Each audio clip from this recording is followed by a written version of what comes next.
Autre festival indispensable, Tournée Montée, qui a eu lieu les 21 et 22 octobre au Palais des Fêtes à Strasbourg. Le principe est simple, les films sont tournés en Super 8 sans montage et les réalisateurs les découvrent au cours de la projection en même temps que les spectateurs. Là encore, des films ont été récompensés, cette fois-ci par le public. Les réalisateurs et les organisateurs reviennent pour nous sur cette édition 2007. Le principe du festival Tournée Montée, Super 8 de Strasbourg.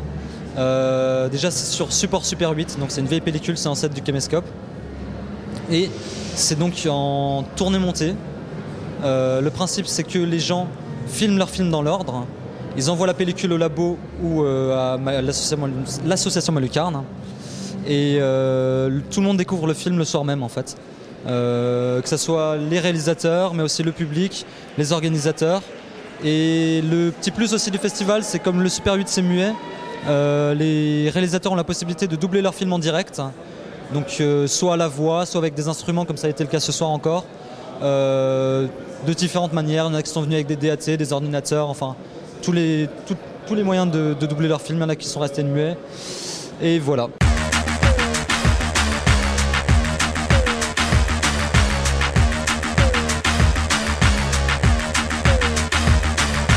On a filmé un week-end de vacances du collectif Kim, en fait, une partie d'une association en fait.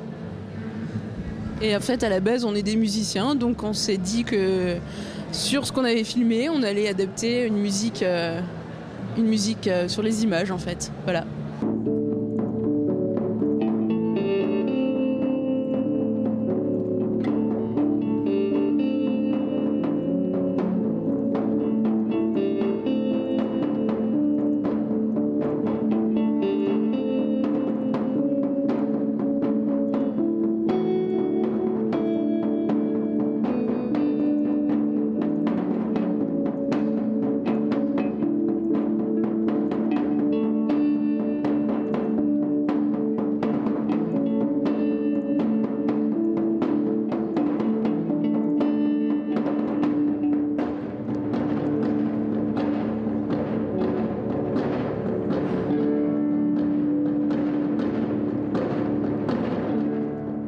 Après avoir vu le flyer dans un bar à Strasbourg, ça nous branchait vachement l'idée de pouvoir jouer en live sur le film.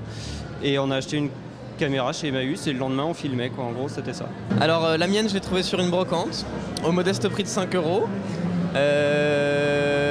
Tristan se l'est fait offrir, il est la même que moi sauf qu'il se l'est fait offrir par des amis qui lui ont acheté pour le cadre de son anniversaire. Mais voilà, c'est aussi l'avantage de la chose, c'est qu'on trouve des caméras à 5 € pour une qualité cinématographique comme disait Gabi tout à l'heure, et ça c'est bien agréable.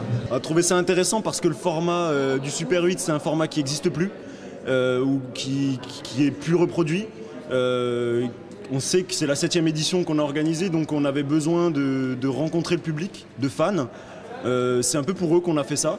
Parce que honnêtement, nous, on n'y gagne pas, voire on y perd sur ce festival, pour être sincère. Mais au moins, on sait qu'on a pu rencontrer des gens qui sont de vrais fans du Super 8.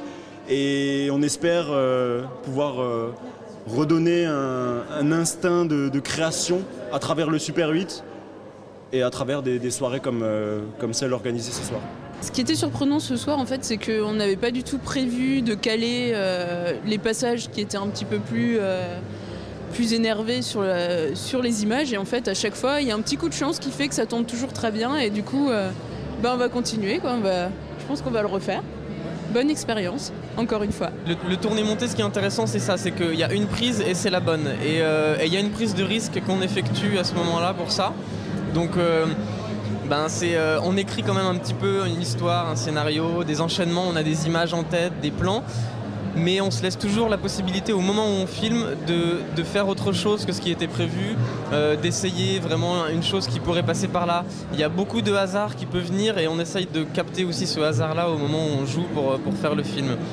Donc c'est toujours imprévisible de toute façon. On n'a pas envie, en tout cas dans ce cadre de ce festival en tournée montée, de faire quelque chose d'extrêmement fixé, d'extrêmement précis, dont on est sûr de la chose. On aime bien un peu se jeter à l'eau et on verra bien ce qui se passe. Là je me sens très stressé. La raison est simple, c'est que j'ai fait un film, j'ai voulu participer aussi à ce festival tournée montée finalement. Et je sais pas du tout ce que ça va donner parce que comme tout le monde je l'ai pas vu. Et en fait je m'attends à beaucoup de stress et aussi pas mal de rigolades. Historiquement, le cornichon était déjà très apprécié des Égyptiens. Cultivé également en Grèce et en Italie. Il apparut en France au Moyen-Âge. Ce légume faisait partie des mets favoris des têtes couronnées. Il parcourut les siècles pour devenir le symbole phare du milieu underground des 80s, au même titre que les Ghetto Blasters. Suivons Tsepi, producteur alsacien de cornichons. Allons à la rencontre de son savoir-faire. L'expression suivie à la lettre par notre producteur, on remarquera que son rendement a augmenté de façon exponentielle. Le producteur rentre en symbiose avec son chant. Salut Pissama, vous êtes sur Alsatique. Alsatique TV, Vous loupez quelque chose parce que nous on est au festival Super 8. festival du cornichon ce soir. Et oui, c'était notre film, première. Et ouais, un premier test, Impression? un peu raté.